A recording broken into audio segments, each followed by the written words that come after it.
Alors, nous poursuivons les programmes de Bonjour d'Algérie. Nous allons recevoir dans un petit moment les étudiants de l'École supérieure des affaires pour parler donc du développement du projet Start-up et résoudre une problématique.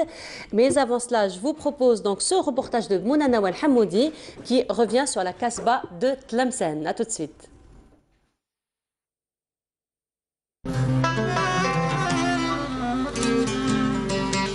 Arpenter les ruelles de la ville de Tlemcen ressemble à un véritable voyage à travers le temps. Un retour sur les nombreuses civilisations qu'a connues cette ville. Des Almoravides aux Ottomans, en passant par les Idrissides et les Zianides, les nombreuses populations qui se sont installées ici ont toutes laissé leurs empreintes. À Tlemcen, les ruelles étroites, les murs de pierre, les colonnes, les vieilles portes antiques et jusqu'au moindre recoin racontent tout un pan de l'histoire du Grand Maghreb. La vieille Kasbah, qui était jadis le cœur palpitant de l'activité artisanale, ne compte aujourd'hui plus que quelques artisans, les vieux métiers étant dépassés par le modernisme des modes de consommation. À travers la vieille ville, précisément à Tahtaha, Harat Rma, Harat al-Mouahidine et Harat Swiqa, situés un peu plus bas, nous sommes allés à la recherche des quelques derniers artisans qui bravent encore le temps, luttant pour subsister et survivre. Leur seul but étant d'assurer la pérennité de ce legs sacré, confié de père en fils. Dans son vieux local désordonné, Ami Abd Smad, malgré son âge avancé, s'adonne avec toujours autant de passion et de rigueur au métier qu'il a hérité de son père, Driss, ou le tissage. Depuis 40 ans, il tisse sans répit les fils de laine pour en confectionner le hambel, tapis traditionnel de Tlemcen, caractérisé par ses couleurs vives et ses motifs spécifiques.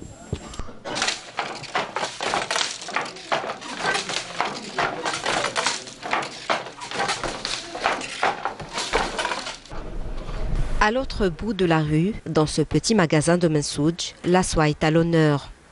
En se servant de sa planche, l'Hassan Saidi manie plus de 3600 fils d'or à la fois. Un travail ingénieux qui nécessite doigté, adresse, mais surtout beaucoup de patience et de passion. Une seule pièce nécessiterait des journées entières de travail. À travers cette vocation, l'Hassan exprime tout le dévouement qu'il accorde à son métier de toujours. Je suis dans ce magasin depuis l'âge de 12 ans. Avant, mon travail se limitait à rétablir les fils déchirés. Chaque jour, j'apprenais de nouvelles choses. Le patron du magasin était très attentionné envers moi et ne m'a jamais dénigré. En plus, il me donnait souvent une somme d'argent pour m'encourager alors que je n'étais qu'un simple apprenti. À travers sa bonté et ses valeurs, mon maître m'a fait aimer le métier de l'Mensouj, cet art que j'affectionne depuis maintenant 35 ans.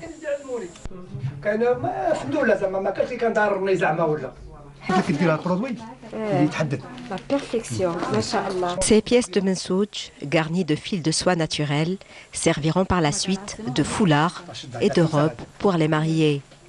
Des pièces indispensables pour compléter la shidda, costume nuptial très symbolique de Tlemcen. De loin, l'odeur alléchante du kak nous conduit jusqu'à l'entreprise Zaimi de préparation de kak, gâteau traditionnel de Tlemcen. Chaque jour, pas moins de 2 quintaux de kak sont produits ici. Le kak est très réputé à Tlemcen. C'est une spécialité ancestrale que j'ai héritée de mes arrière-grands-parents. Ce gâteau est préparé à base de farine, de sucre, d'huile et d'épices, tels que l'anis, les graines de fenouil, les grains de sésame et le mélilo. Nous avons également d'autres variétés comme l'asara, halwat al-lambot, l'hlal, le maqrout et le ghribiya.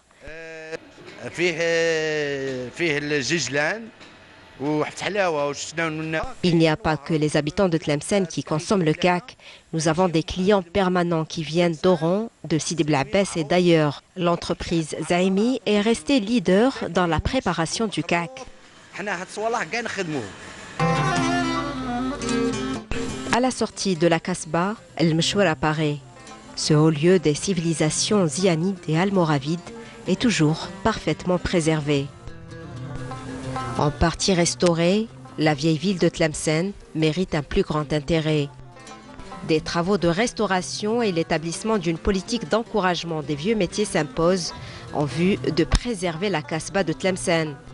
Ce musée à ciel ouvert qui renferme toute une mémoire humaine et civilisationnelle.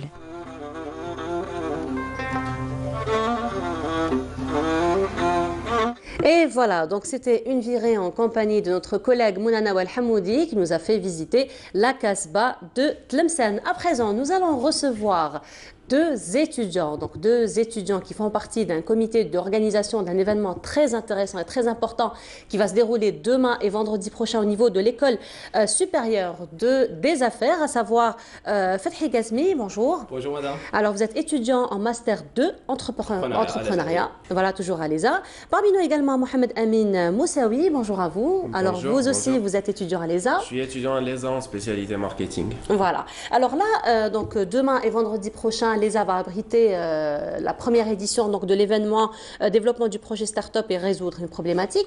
Alors tout d'abord, d'où vient cette idée? Parce que c'est vous-même les étudiants donc qui avez initié ce projet. Très bien. Bon, la Schools Business Cup est un événement qu'on a organisé nous. Alors, on est un groupe de 16 étudiants de différentes spécialités vraiment très différentes et on a comme objectif de développer l'esprit entrepreneurial et de rassembler en fait la jeunesse algérienne autour d'un objectif de développement de l'Algérie en vrai.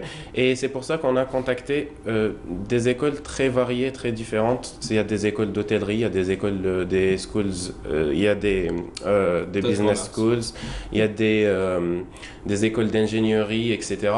Et on a voulu donner la chance à tout le monde de développer l'Algérie. Et c'est pour ça qu'on a eu cette idée de créer un événement qui va rassembler tout le monde autour d'un esprit entrepreneurial pour le développement de l'Algérie. Alors, donc, vous appelez votre événement Schools Business Cup. Donc, si on arrive à comprendre un petit peu le titre de l'événement, il y a un esprit compétitif quelque part dans cet événement? Oui, voilà, donc on a organisé pour le premier tour des quiz. Dans la culture générale. Et pour le deuxième tour, on a organisé des questions de logique, de raisonnement. Et pour la finale qui se déroulera pour le 22 février à l'école supérieure algérienne des affaires, on a préparé une problématique dans le secteur de la santé. Voilà, donc les participants devront développer un projet innovant où ils présentent les solutions devant un groupe de jury. Entrepreneurs, voilà. D'accord. Alors le groupe de jury, donc, il sera composé de qui? Des entrepreneurs. Des entrepreneurs. Voilà, d'accord. Donc il n'y aura pas vos enseignants avec vous? Non, il y aura des entrepreneurs, des gens du terrain? Oui, des gens du terrain. Non, ce sera des gens totalement objectifs parce que nous-mêmes faisons partie d'une école supérieure, donc on a voulu prendre des gens qui sont totalement hors réseau estudiantin pour avoir un jury totalement objectif et totalement spécialiste en la question. Il a dit que la problématique serait sur la santé et on a voulu prendre des gens qui sont spécialistes dans le domaine pour pouvoir juger les solutions apportées par nos participants. Alors ce sera la santé, pourquoi particulièrement la santé? Parce que je pense que la santé c'est le point noir en Algérie. C'est un problème quotidien. Voilà, donc on va essayer de trouver des idées innovantes pour résoudre ce problème. D'accord. Alors là, l'événement, c'est aussi développement du projet, start-up, résoudre une problématique. Alors est-ce que par la suite, il y aura peut-être un accompagnement de ces jeunes qui veulent donc réellement lancer des start-up, qui veulent lancer des entreprises, oui, des projets? Bien sûr. Donc, on a parlé avec l'incubateur Sidi Abdallah. D'accord. Donc, l'équipe vainqueur, elle va avoir un accompagnement dans la réalisation des projets. Voilà, donc en fait, compte, vous n'êtes pas que sur un environnement estudiantin. Non, vraiment, vous avez... on a créé notre réseau. Vous avez pensé à tout, en fin de compte. En fait, déjà, pour les récompenses, il a dit que la meilleure entreprise qui proposera la solution la plus concrète et la plus adaptée à notre présent se verrait aidé par l'incubateur et suivi par des gens spécialistes dans le domaine pour la création de leur entreprise. Mais en plus, nos sponsors nous ont fourni d'autres récompenses pour les finalistes, pour les demi-finalistes. Donc il y aura un échelon de récompenses. Voilà, donc vraiment pour encourager tout le monde. Pour encourager tout le monde. Donc tout le monde se verrait gagner. Il y a des formations en langue, il y a des formations professionnelles, il y a des formations en aviation pour les proches, etc. Il y a des smartphones. tout le monde va être gagnant en fait. Tout le monde va être gâté, tout le monde va être gagnant, tout le monde sera encouragé. Oui, parce que c'est normal, parce que l'événement lui-même, en fin de compte, c'est pour ouvrir une piste à tous ces étudiants de voir un peu plus loin. Donc, une fois qu'ils finissent leurs études, ils ont déjà une idée de ce qu'ils peuvent faire plus tard, n'est-ce pas? Oui, voilà. L'incubateur va les aider à créer leur entreprise pour le finaliste, mais même pour les demi-finalistes, il y aura des gens qui sont assez compétents dans le domaine et qui pourront être un tremplin pour les autres, pour les demi-finalistes, etc., qui vont proposer aussi des projets très concrets. Et mieux développer donc par la suite sur terrain. Notre objectif, c'est d'encourager les étudiants à développer des entreprises innovantes. Voilà, donc je pense que c'est la solution pour améliorer notre économie algérienne. Alors sinon, donc vous avez dit que vous avez pris contact avec plusieurs écoles ici en Algérie, Oui. ou juste Alger?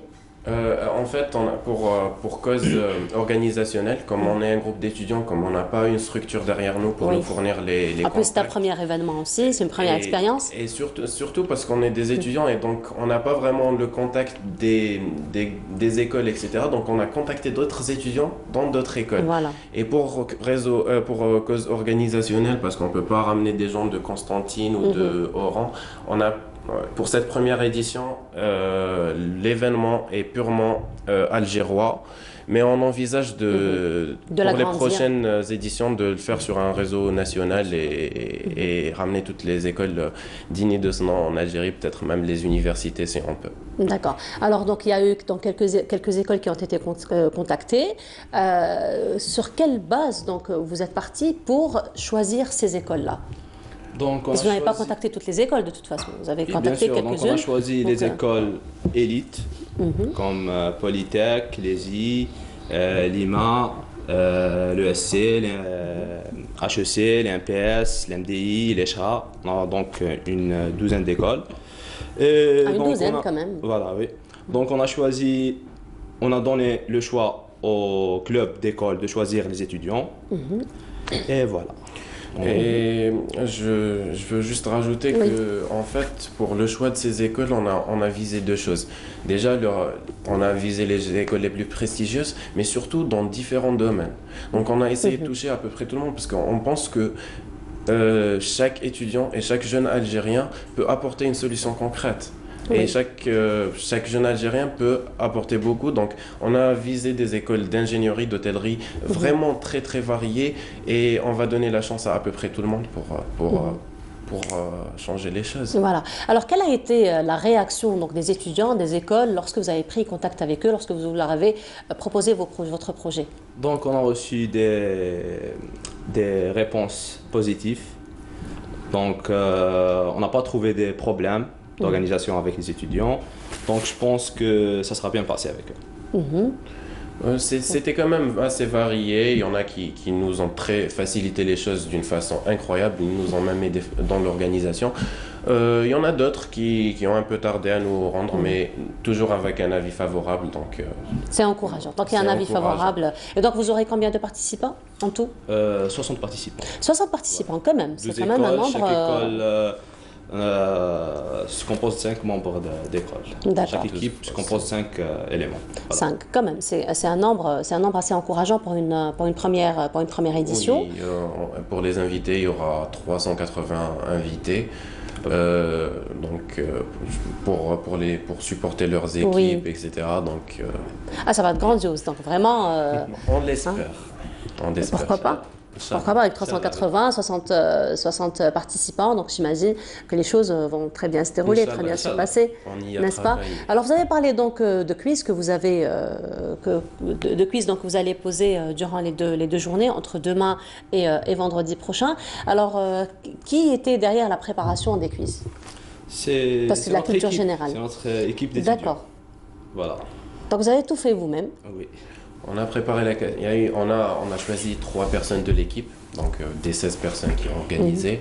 On leur a donné la gestion de l'organisation des quiz, du choix des questions. Et le choix de ces questions a été... Ils ont choisi beaucoup de questions. Il y en a qui ont été retenues, il y en a pas.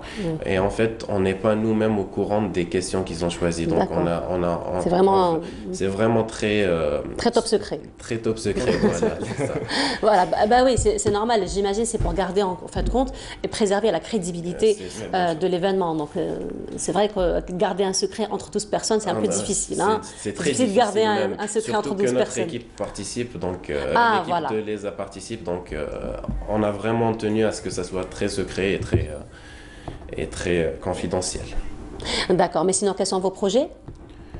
Parce que de toute façon, j'imagine que ça va être une réussite pour cette première édition parce que c'est quand même une idée plutôt innovante. L'idée déjà elle-même, elle est innovante et donc les gens vont vouloir donc participer prochainement. Alors, si vous avez des projets dans ce sens. Donc, on compte refaire notre événement, la School Business Cup, pour la deuxième édition l'année prochaine. On vise généralement le territoire national avec toutes les écoles, les universités algériennes. Voilà, c'est notre projet pour l'année prochaine. Ça sera pour le développement de la Schools Business Cup. Pas que les écoles, en fait, même les universités, on va toucher à peu près tout jeune Algérien. C'est vraiment l'esprit derrière tout ça et le développement de la jeunesse algérienne et la création d'un réseau très grand. Permettre aux étudiants en fait de nouer des amitiés entre eux parce que peut-être qu'un marketeur aura besoin d'un ingénieur, aura besoin de quelqu'un dans le domaine de l'hôtellerie pour arriver à concrétiser des projets et on espère que ça va servir Inch'Allah dans les prochaines années. Certainement ça va servir, de toute façon toute bonne initiative est la bienvenue. Alors je vous dis Fathi Kazmi et Mohamed Amin Moussaoui, bravo à vous déjà à l'avance. Je vous souhaite donc beaucoup de succès pour cette première édition et les autres éditions parce que certainement il va y en avoir, n'est-ce pas? Merci beaucoup, bon courage, bonne réussite à vous. Merci. Et donc on va se retrouver dans un petit moment pour continuer donc notre programme de cette matinée pour parler de la pièce théâtrale Nathan le Sage qui sera jouée ce soir et demain au niveau du Théâtre National d'Alger, Mahidine Bachtarzi à partir de 18h. Mais avant cela, je vous propose une virée à Janet en compagnie de notre collègue Naïma Loualish qui va nous parler de la fabrication des produits artisanaux au niveau de Janet. Et je vous dis à tout de suite.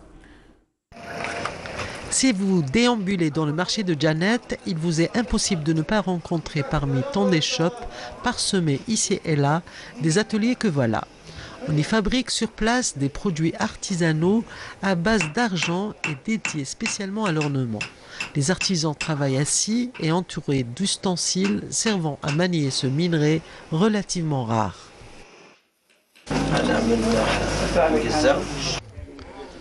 Je suis de Ain Gezzam, j'ai commencé à travailler il y a 15 ans à Tamanrasset. Pour travailler, il me faut la butane, le chalumeau, le marteau grand et petit, beaucoup de choses. Pour fabriquer ces boucles d'oreilles de 4000 dinars, il me faut 2 jours. C'est très dur de les fabriquer.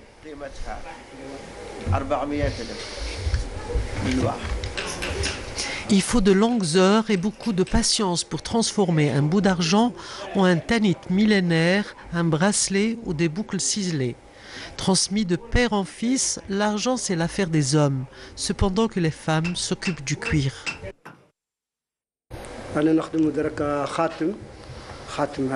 Je suis actuellement en train de fabriquer une bague tarihi. Des fois, je fais une seule bague par jour et des fois, j'en fais 2. En hiver, il y a beaucoup de clients et en été, il n'y a pratiquement personne. Les touristes français, italiens, allemands viennent beaucoup acheter, notamment les Algériens. Ça marche très bien.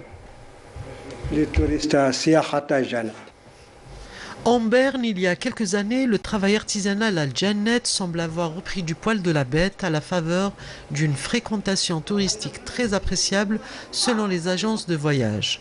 Une aubaine pour les artisans qui ont de beaux jours devant eux. Voilà, de retour sur le plateau de Bonjour d'Algérie et là nous allons parler donc de cette pièce théâtrale qui date en fin de compte de plus de 200 ans et qui revient donc cette année pour la première fois à Alger et qui revient toujours avec le même essence, avec le même message profond, à savoir donc Nathan le Sage. Ce matin nous recevons l'organisateur donc de cet événement qui sera, comme je vous disais, abrité ce soir par le TNA, par le Théâtre National d'Alger. Et ce matin donc l'organisateur que nous recevons est Monsieur Brahim Djiloua Louadji, bonjour à vous. Bonjour. Merci d'avoir accepté notre invitation. Alors, nous allons revenir un peu sur cette pièce théâtrale, Nathan le Sage. Donc, on disait, elle date quand même de 1779, plus de 200 ans. Et vous revenez donc cette année pour la première fois à Alger pour la présenter au public algérois. Tout à fait, pour le public algérien. Algérois. Alors voilà, ce soir et demain, ce sera le public algérois et donc par la suite. Tout à fait. Alors parlez-nous un petit peu de ce retour en fait de compte à cette pièce théâtrale et surtout à sa remise en scène en fait de compte cette année au niveau du Théâtre National Mahdi El Bachtas. Merci de nous accueillir déjà. Toutes mes salutations à tous vos téléspectateurs, aussi bien ici en Algérie qu'à l'étranger, où la communauté nationale vous suit de très très près. Cette aventure de la pièce de Nathan le Sage, elle est partie de l'idée quand j'ai vu ce travail qui est fait par une association d'Istres, l'association interreligieuse. Et sa spécificité, c'est qu'il y a des hommes de foi et de cœur, parce que c'est des vrais croyants, des musulmans, des catholiques. Il y avait avec eux aussi un juif parce que sur la ville d'Istres, dans le sud de la France, dans cette ville, il n'y a pas une grande communauté juive, mais il y en avait quand même un avec eux. Et qui après une longue amitié de 15 années, parce qu'ils échangeaient des idées, ils faisaient des petites manifestations, que ce soit dans l'église, que ce soit à la mosquée, des conférences, des débats, à l'arrivée du metteur en scène, Bertrand Kazmarek, et son épouse Alice, se sont dit il faut bien que cette fraternité, cet échange, il faut qu'on fasse quelque chose. Il faut qu'on le matérialise par un acte. Et donc, c'est parti pour jouer une pièce de théâtre. Et cette pièce de théâtre, de Nathan le Sage, un texte de Lessing, qui est un dramaturge allemand. Ils l'ont adapté. Et pour eux, l'idée qui est encore plus particulière, que je trouve sympathique, c'est qu'ils se sont dit, ça aurait pu être joué, ça a été joué par des grands professionnels, des comédiens professionnels, mais ils se sont dit, je vais la faire jouer par des hommes de foi, réellement. Donc, Jean, le père, le curé, Jean-François Noël joue son propre rôle de curé. De curé. Du curé. Et Jamel Badran, notre ami, joue le rôle du soufi, du derviche. Oui. Et c'est comme ça qu'est née cette idée. Et quand j'ai vu ce message de fraternité, de paix, de tolérance, de discours, je leur ai dit, écoutez, ça c'est tellement beau. L'Algérie est l'initiatrice de la journée mondiale pour le mieux vivre ensemble en paix le 16 mai dernier, portée par Cheikh Khaled Bentounes. Et donc, je dirais c'est la diplomatie citoyenne. J'ai dit, écoutez, ce message-là est tellement fort. Par ces temps de troubles ailleurs, il va falloir qu'on le porte fort, nous aussi. Et c'est comme ça qu'on l'a proposé pour qu'elle vienne jouer ici à Alger. Et je remercie ici notre consul général à Marseille, M. Mbahjouma, qui a été aussi le propulseur de cette idée-là, le ministère des Affaires étrangères, et surtout le ministre de la Culture, M. Azdin Mihoubi, qui nous a accueillis favorablement cette idée. Nos amis du TNA, ils nous accueillent gracieusement et ils nous accompagnent, qui sont les co-organisateurs de cet événement. Quand je salue M. Yahyaoui, le DG, et toute l'équipe sympathique de TNA. Et je souhaiterais qu'aujourd'hui le public algérien, le public algérois soit présent pour assister à cette première d'une pièce de théâtre qui vient de France. Je leur dirais juste d'être un peu indulgents parce que c'est des amateurs qui jouent, mais qui ont le courage de le faire. Des hommes de foi, comme vous l'avez dit. Des hommes de foi et de cœur. On est le 14 février aussi. Oui. Donc, c'est la fête des cœurs, de tous les cœurs, de tous les amours. de fraternité, de joie. Voilà, Il faut dire aussi que cette pièce théâtrale, donc Nathan le Sage, est déjà une belle leçon de tolérance religieuse, un hymne à la paix, en fait, compte, qui sera donc joué ce soir, si mes informations sont bonnes, par 23 comédiens de confessions religieuses différentes. Tout à fait. Et donc, toute l'harmonie sera mise en scène, en fait, compte, cette année pour, encore une fois, encourager ce dialogue entre les civilisations, ce dialogue entre les religions. Tout à fait. Et donc, elle sera jouée ce soir à 18 h et demain, donc le 14 et le 15. Et je souhaite ici aussi remercier nos amis de Boussaada, Zawiyat al-Hamel, nos amis de Roumi, qui nous ont agréablement reçus hier et hier, enfin on est arrivé avant-hier, on est rentré hier soir sur Alger, dans Zawiyat al-Roumi, qui est sur la route de Boussaada. On a vu le travail de fond qui est accompli par les Zawiyas pour apprendre à nos jeunes, à nos enfants, l'esprit de la tolérance. Ils nous ont fait un beau cadeau, madame. Quand on est rentré pour les saluer, il y avait lors déjà des chiourtes de les Zawiyas qui étaient tous présents. Et quand j'ai vu les jeunes élèves, les jeunes talabas qui étaient là-bas, ils ont récité Surat Maryam. C'était émouvant, croyez-moi. Pour nos amis et nos frères catholiques, c'était Surat Maryam, c'était magique, tout simplement. Et après, on est allé sur Zawiyat al-Hamel à Boussaada, et je remercie ici Cheikh Al-Qasimi, Masha'Allah, pour l'accueil qui a été réservé, dans le respect, la dignité, surtout l'hospitalité légendaire algérienne, dans ses plus grandes, je dirais, ses plus belles valeurs. Et moi, j'ai ramené avec moi aussi non seulement la troupe, mais aussi des membres de la vie des associations françaises qui travaillent sur la question de la tolérance, du mieux vivre ensemble, mais surtout des amis de l'Algérie qui travaillent à l'année sur les parties culturelles. Et pour nous, c'est un éductour, en réalité, montrer d'une manière vivante, réelle, ce que c'est la profondeur, les racines de cette terre de paix. C'est la terre aussi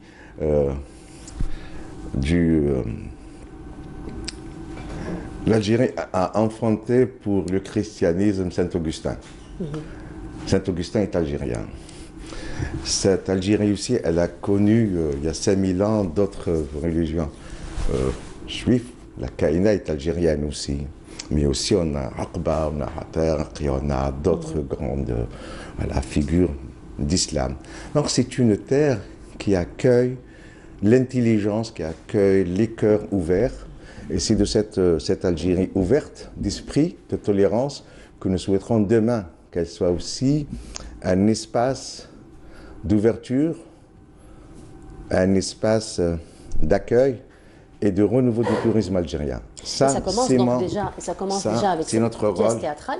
La pièce théâtrale, qui reste quand même une ouverture vers cet encouragement à aller de l'avant vers donc, cette communication et ce dialogue interreligieux et intercivilisationnel. Alors, vous avez dit que ceux qui ont joué, donc les 23 comédiens ne sont pas des professionnels, donc ce sont des amateurs, mais ce sont beaucoup plus des hommes de foi. Alors, donc, leur proposer une idée pareille, alors qu'ils n'ont jamais fait du théâtre auparavant et ce n'est pas forcément leur passion ou leur métier. Alors, quelle a été un petit peu leur réaction par rapport à ça et quelle a été un petit peu leur jeu, leur adaptation des différents personnages de la pièce? Alors, je vais te reprendre ce qu'il dit notre ami Bertrand Kazmar, qui est le metteur en scène. Lui, par contre, c'est quelqu'un de passionné de théâtre avec Alice.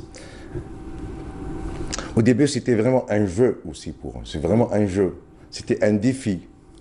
Et sans lancer le défi, c'était entre le père Jean-François Noël et Jamel Bedra, quand on leur a proposé de monter une pièce de théâtre, justement, pour... Alors, tout en soulignant que Jamel Bedra, c'est l'imam de la mosquée d'Istre. C'est le recteur de la mosquée Rahmadistre, et qui, par ailleurs, bon, c'est quelqu'un qui agit énormément dans la société civile et le rapprochement interreligieux. Quand il leur a proposé de jouer ça, l'anecdote a fait que le curé, le père Jean-François Noël a dit à Jamel Bedra, je joue si tu joues.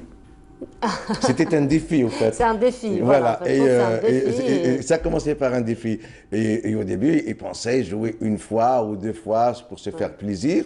Et comme le message est bien parti, et ça a été magnifique, et ça a été bien accepté, quand bien même il y a des imperfections dans les jeux parce que ce n'est pas des professionnels. Et ça a commencé comme ça. Après, il commençait à être invité dans des rencontres de tolérance et de paix. Donc, ils ont joué 4 ou 5 fois.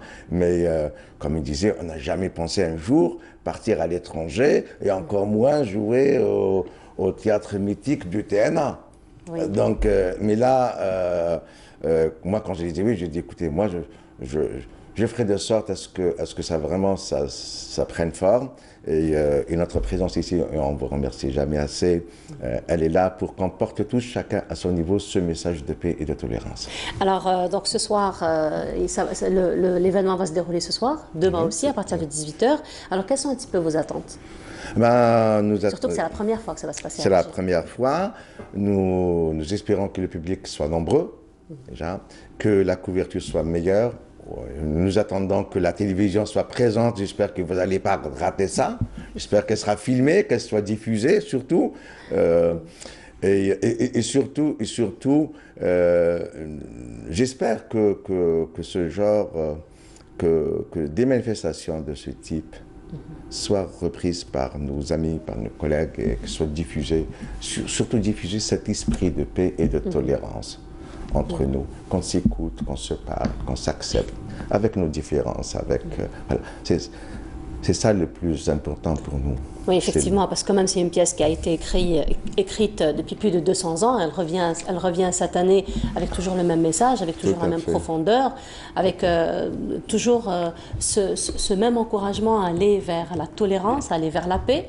Donc c'est quand même un message assez important à faire suivre. Alors je disais tout à l'heure, vous allez présenter ça au public algérois, vous m'avez dit non, on va présenter ça au public algérien. Vous avez peut-être d'autres tournées, d'autres projets? Alors, peut-être que ça va nous donner des idées. J'espère que d'autres villes vont se manifester. Ce qui est certain, c'est qu'on a essayé, on aurait aimé la faire partager avec nos amis de Boushada, puis Zawiat El-Ham et l'Akhiri. Malheureusement, le temps imparti pour les déplacements, c'est un peu lourd. On a été avant-hier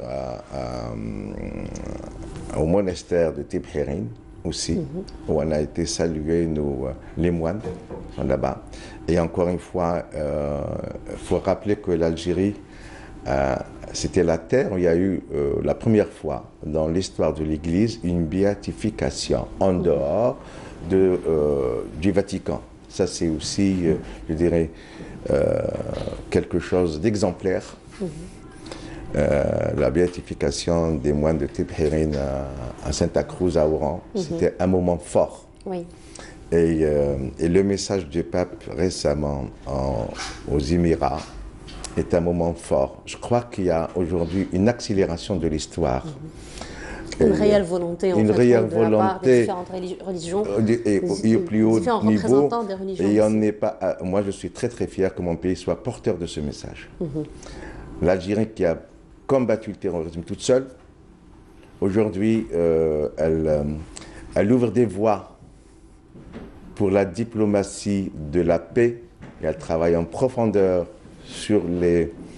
pour régler les grands conflits. Ça, c'est magnifique. Moi, je suis fier d'appartenir à cette Algérie-là, à cette diplomatie-là qui a été tout le temps de l'avant. Et je souhaiterais qu'aujourd'hui, par la culture, par le tourisme, par le savoir, nous allons reconquérir notre place sur l'espace méditerranéen et à travers le monde, un pays de paix, un pays de culture, un pays de savoir et d'accueil. J'espère que nos amis dans le ministère du Tourisme, moi à Boussaada, ça m'a inspiré, Zawiat El Hamel, par le travail qui est accompli au niveau de l'organisation, de l'accueil, de l'hospitalité légendaire algérienne. Nous-mêmes, au fait, c'est retrouver nos vraies valeurs, tout simplement. En fait, l'algérianité. Première prise de contact, donc probablement dans les prochains jours, vous pourriez présenter votre pièce théâtrale au niveau de Boussaada, pourquoi pas? Peut-être pour les prochaines vacances, parce que comme la troupe, les membres des troupes, c'est tous des amateurs, donc ils ont tous des fonctions ailleurs.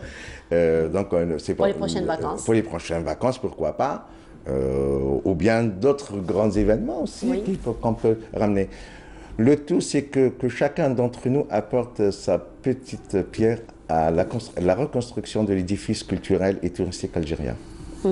Alors, M. Djilouadji, nous arrivons à la fin de notre émission. Peut-être un dernier mot avant de se quitter? Merci de nous avoir reçus. Venez nombreux, cher public. On vous attend ce soir, 14 février, fête des amours au TNA. Venez demain aussi en famille. C'est du 7 à 77 ans. C'est juste un hymne pour la paix. Pour tout le monde. Merci beaucoup à vous, Monsieur Djilouadji. Donc, très bonne réussite donc, pour ce soir et pour demain. Et puis, à d'autres succès, Inch'Allah. Merci beaucoup. Alors voilà, nous allons nous quitter sur un autre événement, Esprit Africain 2, qui va se dérouler au niveau de la Maison de la Culture de Béjaïa le 16 février